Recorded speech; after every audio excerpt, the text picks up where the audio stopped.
The Sun's defence editor Jerome Starkey is live in the city of Dnipro. Morning, Jerome. Good morning, Luke. And you're about 60 miles north of where this power plant is, which has now been, the flames there have been put out, but it's under Russian control. How important is this development?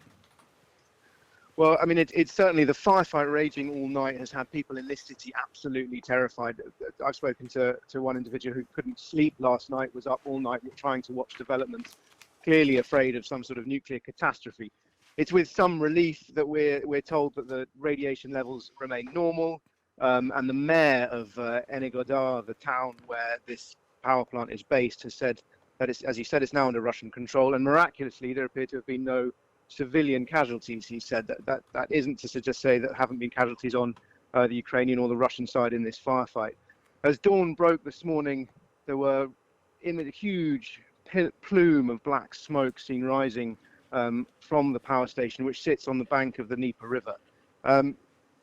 It appears to be another significant advance for the Russian invasion, for the Russian onslaught, which has, as you know, so far been sort of deadly but stumbling and has not gone as quickly as Russia might have hoped.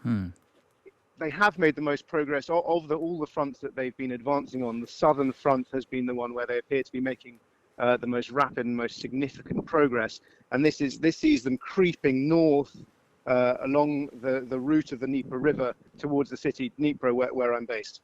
And in terms of the resistance you're seeing, Jerome, and also the readiness for resistance from civilians and also the actual armed forces of Ukraine as well, how ready are people? How demoralised or otherwise are people? Well, I wouldn't say that people are demoralised. I would say that people are incredibly anxious. They're not lying about the fact that they are afraid, they're concerned, but that is that they seem to be at the moment channeling those emotions into a sort of steely resolve to fight, and that's being led at various different levels. But principally, we've seen it from the sort of inspiring talk from President Zelensky, from his ministers who are remaining in place and encouraging this resistance. I mean, in this city rather, Dnipro, where I am, I mean, one of the notable things is that I've seen billboards across the city which have these posters of silhouetted posters of people throwing Molotov cocktails under the banner "Russian warship, go F yourself." Now that's, as you may know, the quote, the rallying cry of the resistance that was delivered by Ukrainian defenders on Snake Island in the first day of the offensive to a Russian warship. So that kind of seems to capture the spirit, the resolve, the determination. And we've seen lots of people making lots of steps to get ready for the defense, not just here in Dnipro, but in the towns outside it, in all directions. They're digging trenches, they're sandbagging positions, they're putting up checkpoints. The roads, when we drove out of the city yesterday, are littered with these sort of welded crosses, sometimes called hedgehogs, made of steel girders that they can put across roads to make them, to block them quickly. We've seen cranes moving lumps of concrete. You know, preparations are in full swing. It's been compared by one person I spoke to, sort of the south of England in 1939, 1940, as Britain prepared itself for a possible Nazi invasion. A sort of mass mobilization of effort, resolve, and a sort of home guard initiative to do everything they possibly can.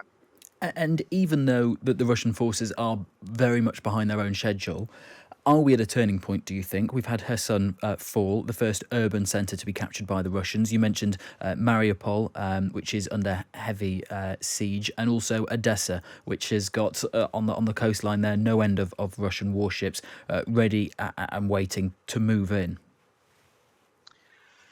Well, the Russian advance is grinding forwards. It's hard to deny that, and it's impossible to ignore the fact that Russia does have sort of overwhelming military might at its disposal. And if you do the maths, then the outcome does look potentially inevitable in Russia's favour.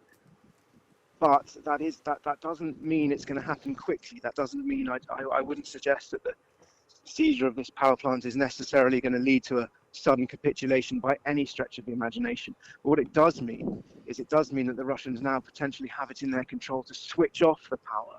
And clearly, with their willingness to target civilian infrastructure, with their willingness to make life miserable, I mean, that we've seen them slaughter civilians in the cities of Kharkiv, in Mariupol, in places like Chernihiv, north of Kiev, and of course the shelling on the capital itself. So this does give Russia one more lever to squeeze the Ukrainian people to try and break that resolve that I've been talking about. And we have to wait and see what the Kremlin's plans are. And just finally, Jerome, on that resolve, you'll have seen the comments by Vladimir Putin, reportedly in a conversation to the French president in a 90-minute phone call, that he was going to push on until he controlled the entire Ukrainian territory.